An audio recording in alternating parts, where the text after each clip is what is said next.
மாவட்டம் முழுவதும் மழை வைகை அணைக்கான நீர்வரத்து 4000 கன அடியிலிருந்து 19,000 கன அடியாக உயர்வு. 5 மாவட்டங்களில் வசிக்கும் கரையோர மக்களுக்கு முதல் வெள்ள அபாய எச்சரிக்கை. தேனி மாவட்டம் முழுவதும் நேற்று மாலை 3 மணி முதல் தற்பொழுது வரையில் பலத்த மழை பெய்து வருகிறது.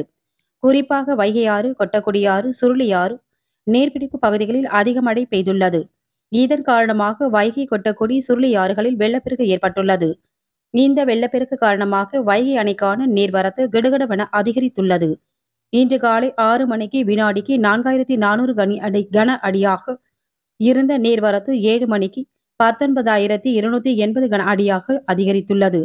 நீர்பிடிப்பு பகுதிகளில் மழை தொடர்வதால் வைகை அணைக்கான நீர்வரத்து மேலும் அதிகரிக்கும் என்று எதிர்பார்க்கப்படுகிறது.